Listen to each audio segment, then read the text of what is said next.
So welcome to this little menopause Q and A, which I've labeled as a pop-up. So that means I could pop up with questions as well.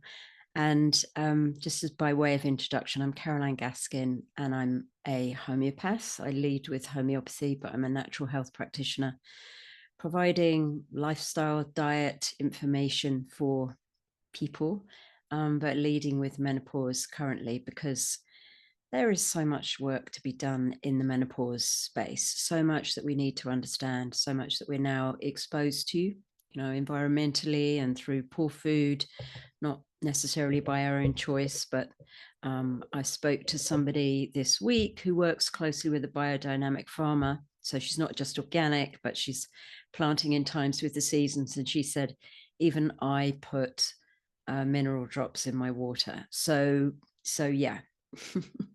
The soil is depleted. It's very difficult to get adequate nutrition from our food. So we might need to add some extras in. That's often the case at menopause, that we need to add something in rather than take things away. And women are very good at taking things away from their life in order to achieve goals. If I cut out this, if I don't do that, then I will get so-and-so. But actually at menopause, it's often a case of adding goodness in, perhaps targeted goodness. And you'll often hear me say, and feel free to ask me about any of these, that the three things that we really need to do are sort out our microbiome, add in magnesium, and take more essential fatty acids. And somebody said to me today, oh, I thought seed oils were bad for us. I'm like, no, seed oils in general are good as long as they're cold pressed, they're organic, and we're not focusing on seed oils that are rich in omega-6s. And by that, we need some omega-6s in our lives, but by that, I was thinking of things like canola, corn oil, which and a lot of the sunflower oil, which is really not very good quality or has the wrong profile for us to be consuming so much. And of course, that's what we tend to eat when we go out. Is food can be cooked in oils that we know nothing about unless we ask questions. So there's a lot of health information around, which is a bit misleading or not quite right, and we need to dig a bit deeper. And that's why every day I'm called to work again with menopause, because people are asking questions, women are asking questions. How can I best be supported through this period of time in my life when so much is changing, so much is going on for me? So I just want to ask if there's any immediate questions. Anybody got anything that they would love to ask? And just unmute your mic. Yeah, can I ask a quick one in relation to fatty acid question you've just? I'm Yeah. trying to get my omegas right at the moment, and Yeah. I've introduced sea buckthorn, Yeah. which it has little bits of the other oils in as well, but I Yeah. don't know how to balance it, how many of those to take, and how many of things like I always took 2 omega-3 a day prior to that. Yeah. So sea buckthorn, I believe, I haven't got my notes in front of me, but I believe it's rich in omega-7s, Seven. and it's particularly good for menopause. It's particularly useful for vaginal dryness. So I also see it in a combination that I use with a couple of other quite unusual fatty acids, omegas, fatty acids, the same thing, for brain fog, for brain health, for older people. So I really like it. There's something juicy about it. It grows in northern climates. It's like a little orange berry that's actually quite abundant. You get up to Scotland, you get up to the colder climates, which implies that it's something that we need to keep us going through the winter months. So those little berries tend to be about keeping going through the winter months. And this year, for instance, there's a lot of this. We've had a really big plum harvest. Um, Blackberries are really ripe. Elderberries are really ripe. These are the kind of things that help us through the winter. So I would tend to use it in the winter months and through menopause to help with us dealing with colder environment, more restricted elements, if you like. And In terms of how much, I would probably just follow what it says on the label. I wouldn't, necessarily take extra unless it wasn't doing for me what I wanted in terms of something like vaginal dryness. So I've never really encouraged women to take more than what Pharma Nord says on the label of their straight sea buckthorn, for instance, and it seems to work. So, so you wouldn't take extra omega-3 because there's only very small amounts of omega-3 in the No, you could combination. take extra. Absolutely, I would take extra omega-3. I wouldn't take more Ah, of the sea buckthorn no, that no, it that's says what on I the was label. asking about, Yeah, combining the yeah. two. Okay. I think you'd be fine with omega-3s. I took them up to or it's probably combined, but there you want more of the omega-3s. I took them up to 3,000 at times in menopause because I really felt like I needed that much essential fatty acid. And how would you know? If my essential fatty acid profile is good, my nails are strong. If my amino acid ratio is good, my nails are strong. If I'm taking an essential fatty acid and my nails start to split or crumble or break easily, then I know that it's not working for me. So we do have individual genetic profiles, which mean that some of us don't absorb essential fatty acids as well as others. So we do, that's something that sometimes people dive into, is having a DNA test to see how well they're metabolizing essential fatty acids, because the pathways to transforming them to what we need for function are not always as efficient as they can be, for some people. So, yeah. Thank you. Yeah. Any other questions? I've got lots that we can talk about, but I'd rather respond to questions. Someone shout out for me. Karen, have you got anything you want to know? Karen W.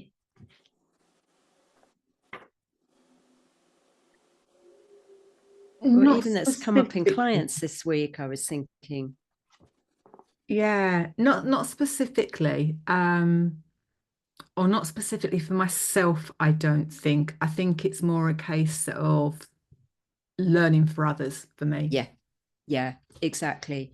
And so much of our own journey is what we bring into the space of learning for others. So I'm going to go through a couple of books that I found really useful. One of the questions I got asked, someone's just asked about a blood sugar question, so I'll come back to that in a minute.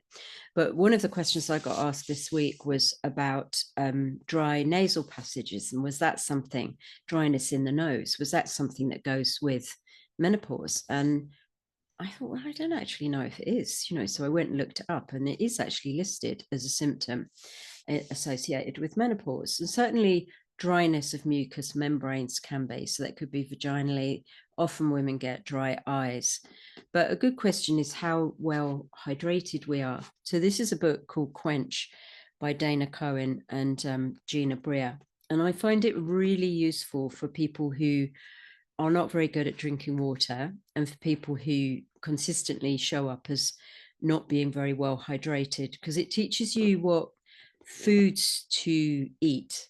Something as simple as an apple a day, for instance, will help you be better hydrated because of what's in an apple.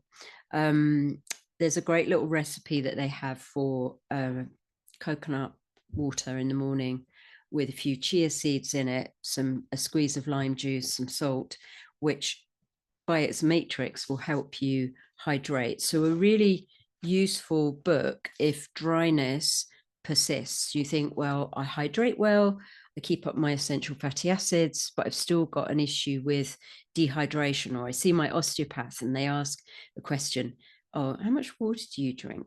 Because the system reads as dehydrated. Another really helpful book is James Nestor's book about breath. And what he talks about, he was a mouth breather. And what he talks about is how important oxygenation is to us. So very simple: water, oxygenation. oxygen is our first element that we need. And if we're not breathing correctly, we're not going to be, with lung function, we're not going to be absorbing correctly. So, you know, stress will take us into a breath pattern, which is short, and thereby we are not oxygenating correctly, and we will be utilizing our nutrients in a different way. So much of menopause is about coming back to balancing stress levels.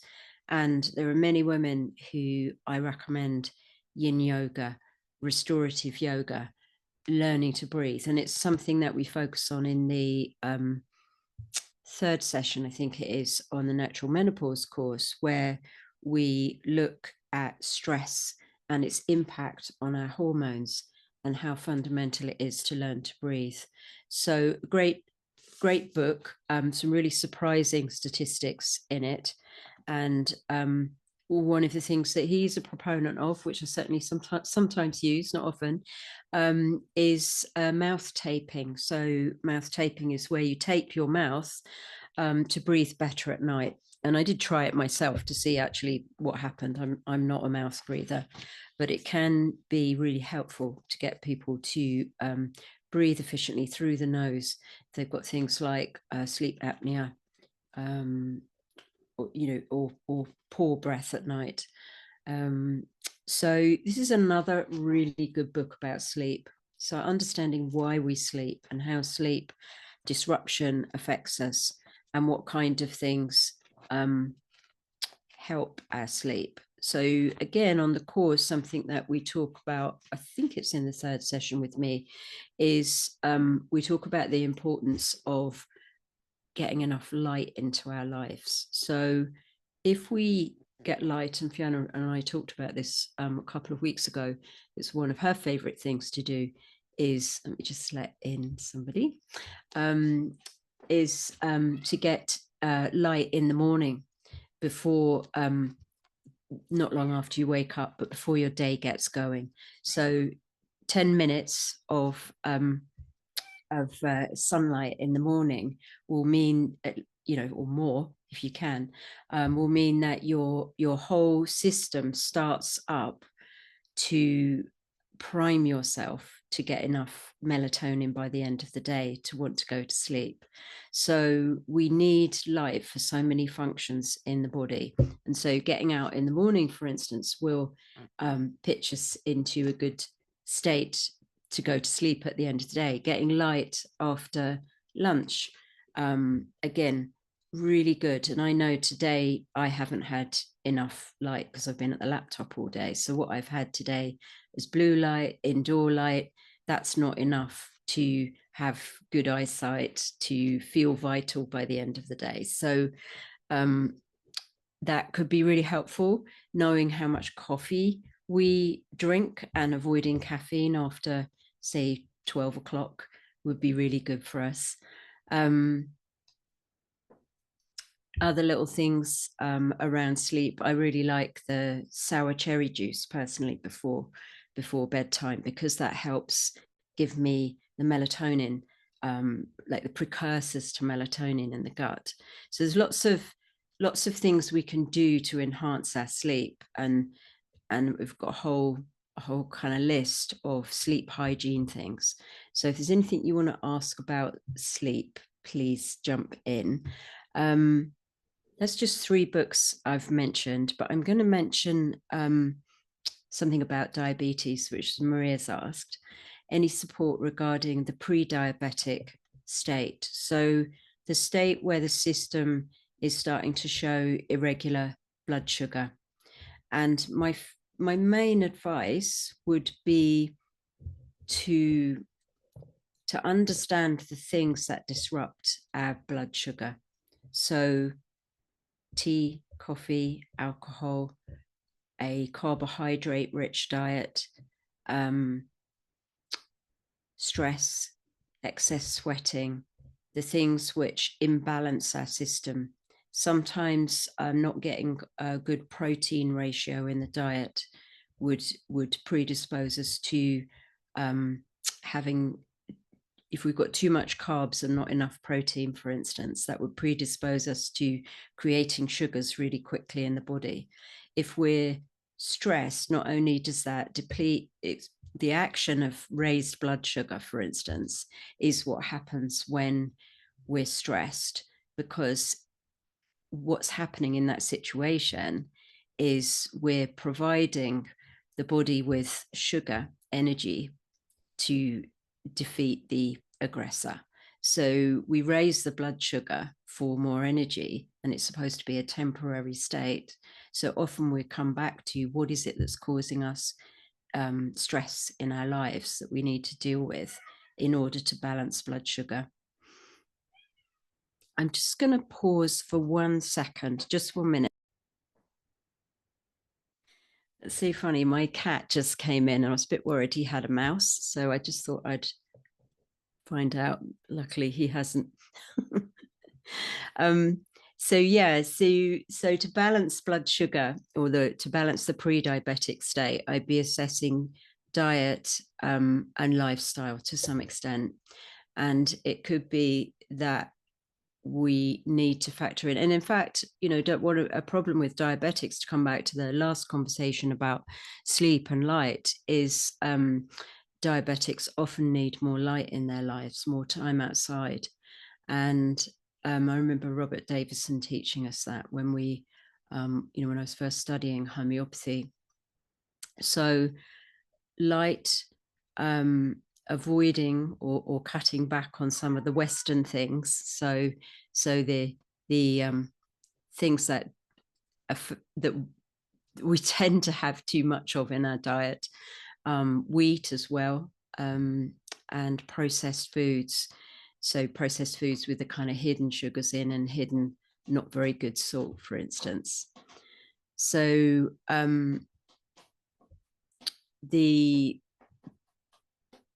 what else comes up with the oh yeah, and about the other thing I was going to say is getting magnesium into your life. Magnesium is key for so many different processes in the body, but if we sorry, come here, you. I'm not quite sure why this one. You want to come and say hello?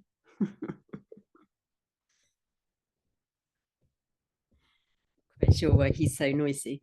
But yeah, so magnesium is key for balancing blood sugar, for relaxing muscle, for drawing up certain minerals, and it's very easily depleted under stress. So that's why I'm a big kind of proponent of getting magnesium into our lives generally, not just specifically at menopause, but because it's the antidote to a lot of the things about Western lifestyle that plague us.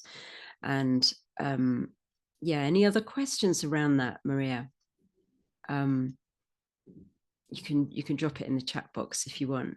I don't know if does that sound relevant at all, that any of those things need to change in your life? Or you might not even have been asking about it for you. And just a quick welcome to you, Maria O, who's joined as well. Yeah, I don't know if there are any more questions around the pre-diabetic state, which is something that could flag up at any time in anyone's life. It's not necessarily something that's specific to menopause, but I would say that most women in menopause could do with magnesium for all sorts of reasons. So if somebody had problems falling asleep, for instance, I would say get magnesium into your life.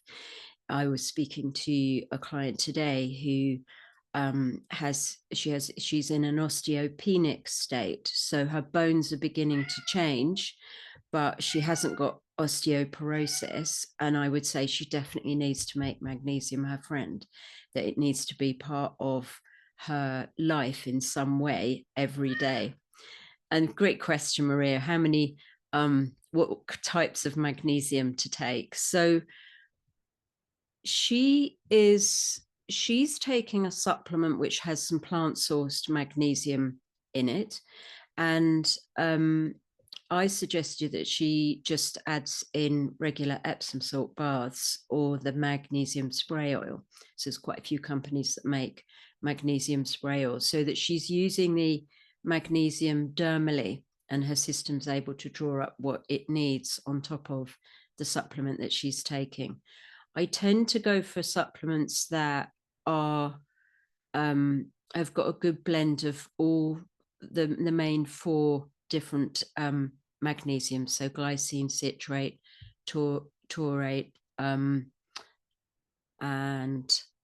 there's bioglycinate. I can't remember the other one, but generally these days there are some magnesium supplements on the market that are better than they used to be. I didn't used to recommend them because they all had so many fillers and binders in them.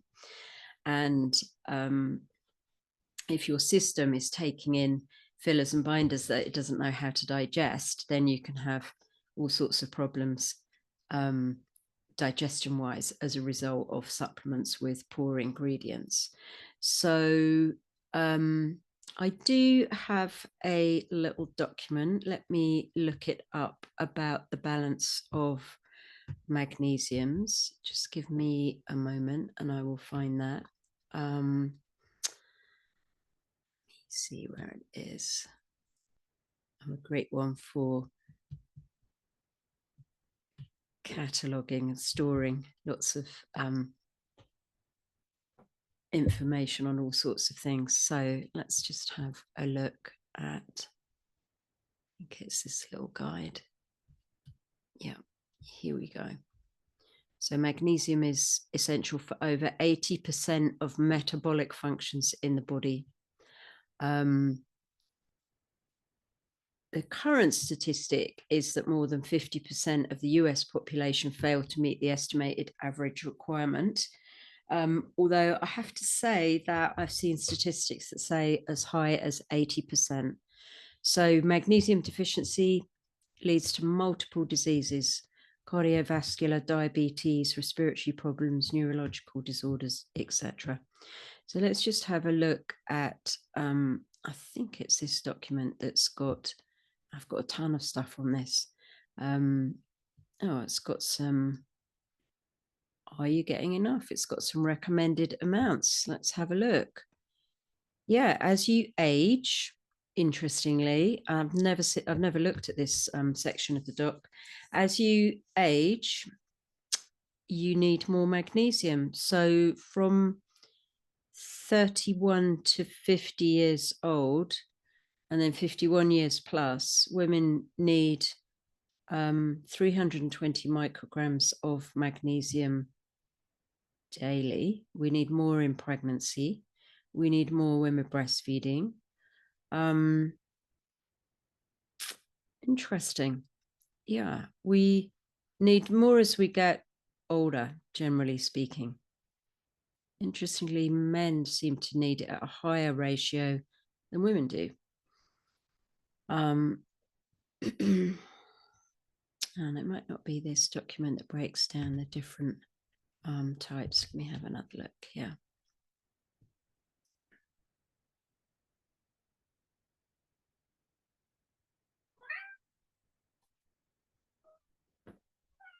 Let's have a little scroll through and see if we've got, I know there's a lovely little graph in one of these.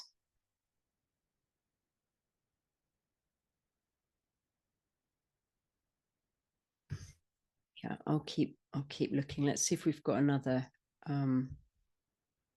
question. Not normally having processed food, mainly eating veg and fruit. Not really sure what's causing it. Sometimes not enough sleep. So you're asking which magnesium to get to sleep, or which magnesium? Which magnesium to get for sleep, or not quite sure what you're asking there, Maria. Let me know specifically. Hello, noisy cat.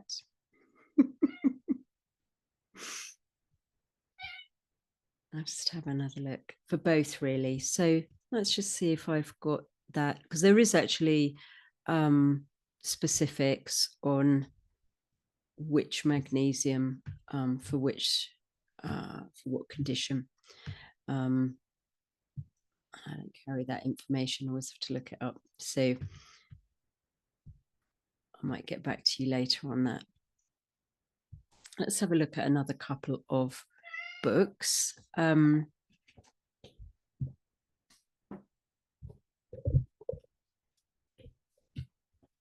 So I've got various herbal books that I turn to and I really like. Anything by Anne McIntyre, really well laid out books where she talks about a herb and really talks you through really beautifully what it's for. This one is the Complete Woman's Herbal. So she's got, when you're using herbs, these are material substances. So the more you take, the bigger the effect will be. And we could use herbs because they're rich in a particular mineral or vitamin for us, or it could be that they have an element which has a healing or curative property. What herb is actually doing, as are some of the superfoods, but particularly with herbs, is we are either blocking an action in the body or we're enhancing an action in the body. And so we need to be careful that there isn't a contraindication with any medication that we're taking, and that the herbs that are being put together are fine in those proportions. And then we get some herbs that are particularly well proven. And this one is hawthorn, which we use for heart health. It's proven to reduce cholesterol, for instance. So we can use herbs, either go and see a herbalist or use a herb like from a company like Vogel's, which is really well established, or go to a herbalist and a herbal shop and get a herbal combination made up for us.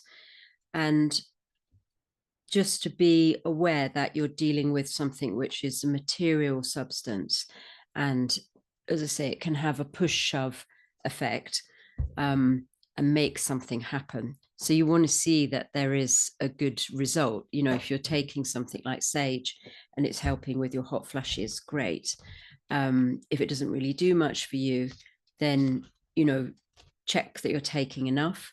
And if not, obviously adjust the dosage, but then go on to looking at other herbs that could do the same thing. So it could be red clover suits you.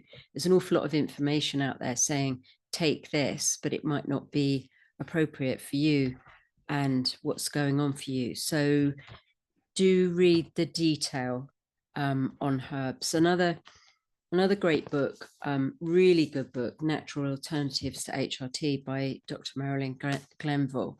It's been around for years and is full of great advice on, you know, so here she's talking about osteoporosis, and she talks about all the individual minerals that you need besides magnesium. So the first one she talks about is calcium supplements in general. I would tend towards calcium from a plant source. I would try to get most of my stuff from plant sources. So when, you know, talking about vitamin C, for instance, vitamin D, I would want to go to the plant kingdom. And now there's so much more information available, say when it comes to something like mushrooms. You know, there's so much more information than there used to be about how to get your vitamin D from mushrooms, for instance. I'm just going to look at, while we're talking about herbs, if you're trying to keep your hormones levels up, estrogen especially, in menopause, to avoid bone, brain, and heart problems, how do you keep the levels up long term? As I think you only take them for a short time, only for liver safety. Some herbs we can take for a long period of time, and some have a limited period of time that we can take them. So if in doubt, go to a qualified herbalist. But what happens with your estrogen and your progesterone post-menopause is that you don't need to continue to take as much of everything as you did in menopause. Once you've achieved that balance and you're in a place of producing the estrogen and progesterone that you need post-menopause, then you can tailor things off. So today I was working with a client who had various symptoms, some weight gain, some dryness, a lot of stress going on in her life, some lower back aches and pains, and all of those symptoms around the menopause have cleared up. So really what I need to keep in place for her is some remedies to help balance her stress. And I said to her, she can now taper off the supplements that she's been on, because we've got her to a place of balance. And I don't think she's going to continue to need those. What we needed to continue to look at was supporting her bones, because that's a particular issue for her. So when you know what your susceptibilities are, the things that are there for you, you know, I believe that I've strengthened my bones through diet, exercise, and lifestyle. At this point in time, I don't need to continue to support my bones. I can keep up the exercise, I keep up the magnesium, but I don't really need to take a supplement for my bones, because I can tell that my bones are strong at this point in time. And so it slightly depends on our family history and our health history. You know, if somebody, for instance, had a history of anorexia, then I would expect them to need to take minerals for longer than somebody who had a more robust diet throughout their life. Does that make sense?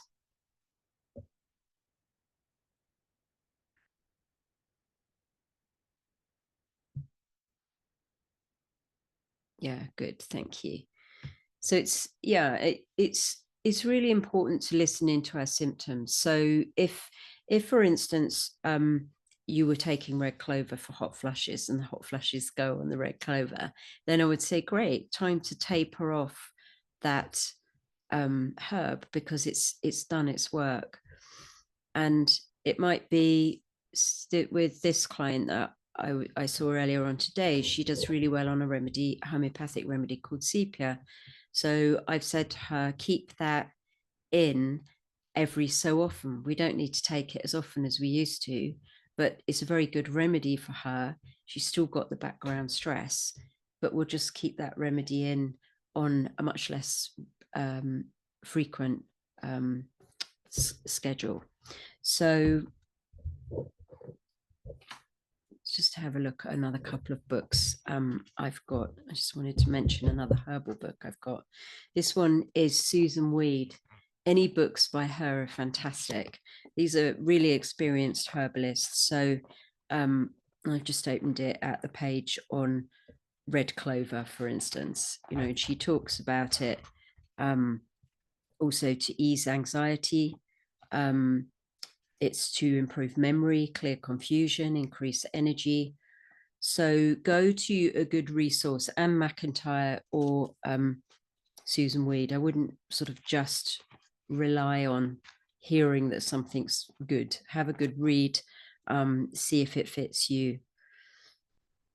Garden sage, another one for, think of this for hot flushes, but she also talks about it for headaches, dizziness, emotional swings, feeling irritated, depressed, strengthens the liver, relieves cramps and flooding, you know, so they can have many actions as well. But just remember they're material substances, and with our homeopathics, they are more energy medicine. So there's less contraindication when it comes to other types of medication. This is a really nice book that somebody gave me by Farida Sharan called Creative Menopause. And she again works through lots of symptoms around menopause and solutions, herbs, diet, homeopathy, therapies, etc. Really nice book.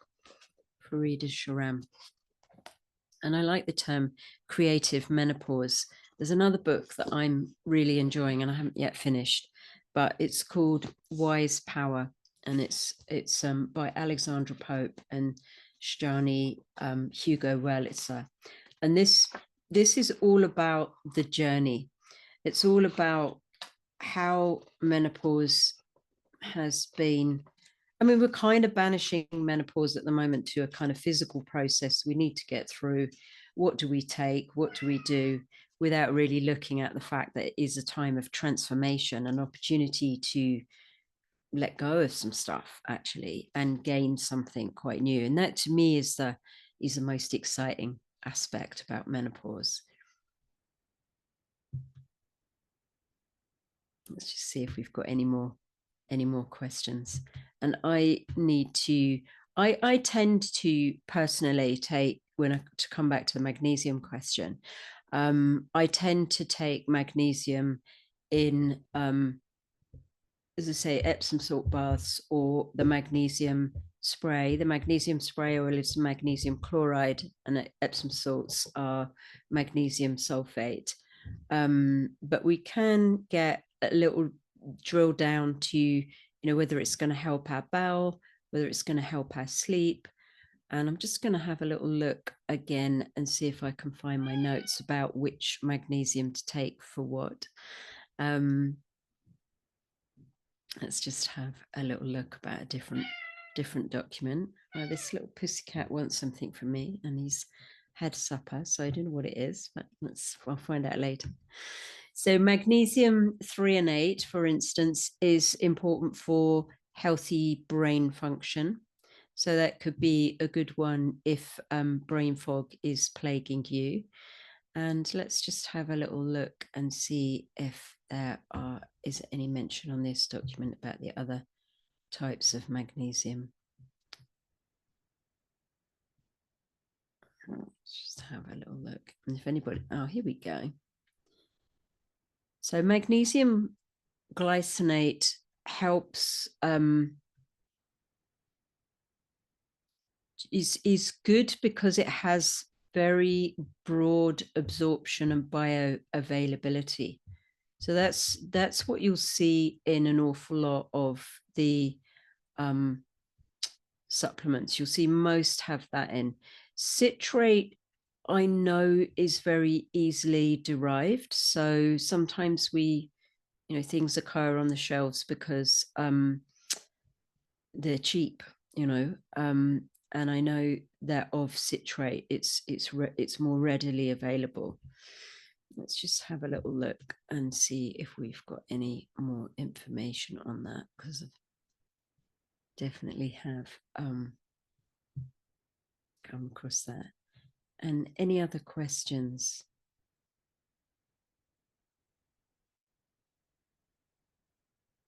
Yeah, what I'll do is I'll find out what magnesium's good for what, and I'll put it in the chat box below this when I post it. That's probably easiest.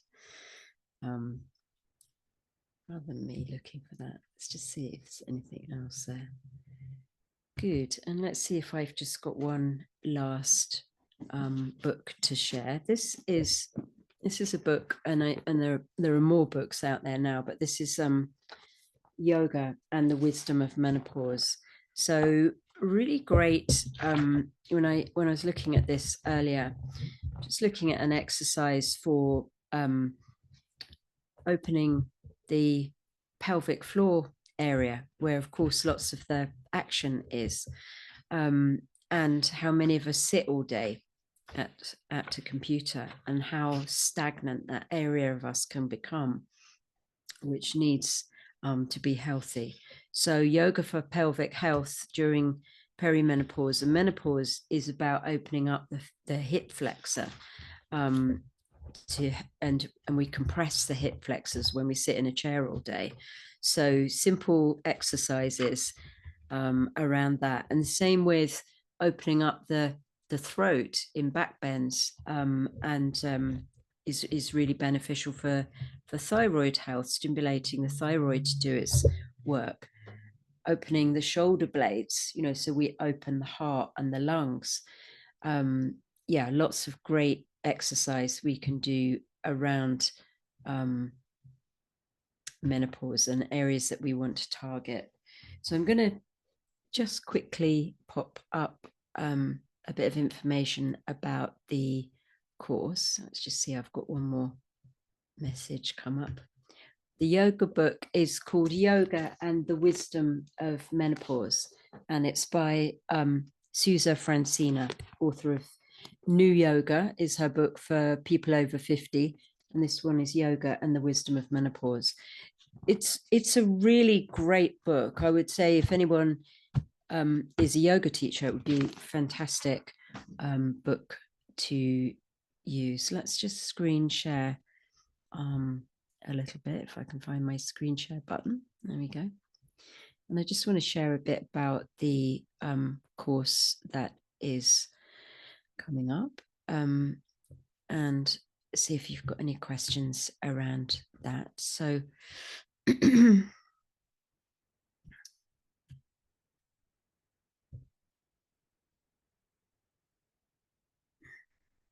let's just screen share from the beginning. There we go. And yeah, so I just want to share a little bit about the course. It's a 6-week course. We've run this several times and we've tweaked it a little bit. Rather than deliver all the information in the 6 live sessions, we've pre-recorded some of the webinars on, so we've got on detox, our hormones, and nutrition, and all the menopause symptoms. So you can watch those in your own time. And that makes the live group coaching sessions times when we can talk about course content. So, and you can ask questions. So that becomes, we found a much better way to approach it. So you've all of it, including the live sessions we record, and you get access to that for 6 months. And each week we have a different workbook based on the information that we've been sharing that week. And there are self-care exercises. So as we work through the 6 weeks, we build on a self-care system, if you like, that feeds into an individual plan. So by the end of the course, you're creating an individual plan of what works for you, and you're recognizing what symptoms you've got and what you need. And what we're beginning to find with the course is we're getting women coming back for a second time because they've moved on in their menopause and they are wanting to access the information again to address things as they move into postmenopause, or perhaps as they're in postmenopause. So we include homeopathic remedies in the price of the course, and we curate nutritional supplements so that you, and we give you discounts to those so that you can add in the essentials and then any extras that you need that are specific to you. And we have a WhatsApp group which is all about daily support and community. And then we get incredible results from the course. So some women experience, you know, as much as 90% improvement in their menopause symptoms. And that's amazing. Even in the first 3 weeks, sometimes women are saying, you know, they deal with stress very differently. And that's fantastic when someone comes in and says, you know, this didn't affect me in the way that it did previously, and I was able to be more balanced and approach it with more balance, leading to less anxiety, for instance, less sleep problems, less joint problems. So the course is very much for whatever stage of menopause you're at. I love it when women come in pre-menopause. They're saying, how can I prepare for the time ahead? Perimenopause is that whole period of time from when symptoms begin to change until they really stop. And when we haven't had symptoms for 12 months, then we're considered to be post-menopause. And that post-menopausal period for us is, you know, really on average for 30 years, 15 years of working life beyond the average age of menopause. So the post-menopause is still a really important period of time to understand how we look after ourselves and to keep those things in balance. And it might be that we've tapered off, you know, the intensity of supplements, but we still need to look after bones, brain, heart, bladder, etc. And we'll be able to listen out for if anything that is showing us that we might need to look after those areas of the body a bit more. So this is great if you can't take HRT and you're looking for support, because that can be quite distressing if you want to take HRT and you realize you can't, or you've taken HRT and it's not been for you. We get a lot of women on the course who want to come off HRT and looking for a natural menopause journey. But we also get women who are taking HRT but are looking to optimize their health. Something's still not sorted. And of course, we get women who've had surgical or chemical menopause and are looking for help, because that means that you've usually been plunged into menopause very extremely, very fast, very quickly. And really, that can be quite distressing if you suddenly get all those menopause symptoms. That can also happen for women who suffer some kind of trauma or huge period of stress. Suddenly, they find themselves in menopause. And again, course is very much about identifying how it is for you and what solutions you need. So 6 live sessions with both of us, me and Fiona Eady, and we're starting this next course next Tuesday, and it's 7 till 8 p.m. We record all the sessions, so if you can't make a session, it's there for you. And the WhatsApp support group is open for 6 months afterwards, and you have access to all the recordings, etc., and obviously us and questions. And I'm going to add in, if you do decide to join and sign up before Sunday, I'm going to add in a couple of extra remedies, my sleep combo and a weekly immune support, because I keep getting asked about that at this time of year.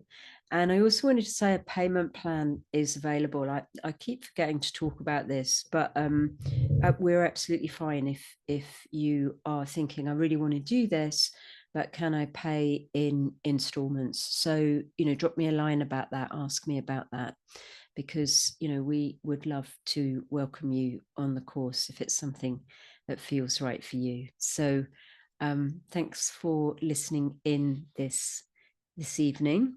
Any last minute questions, just shout it out. And if not, I will sign off and go and get some supper. Any last minute hellos? All right, thank you. Have a good evening. Good question. Would the course be good for a relative who got hysterectomy because of cancer? Absolutely. If she is struggling post hysterectomy, then yes. Not everybody struggles post hysterectomy. Most women need some support, but when I talk to women in our mum's generation, they say they were absolutely fine. And it's but I have to say, because I see clients coming to me for solution, it's very difficult for me to say, but I would definitely say that there's quite a lot post cancer diagnosis and post hysterectomy that can be supported. So thanks a lot. Have a good evening, and I'm sure some of you I will see soon. Yes, and please send the recording out if it's relevant for somebody. That would be great. Thank you. Bye for now.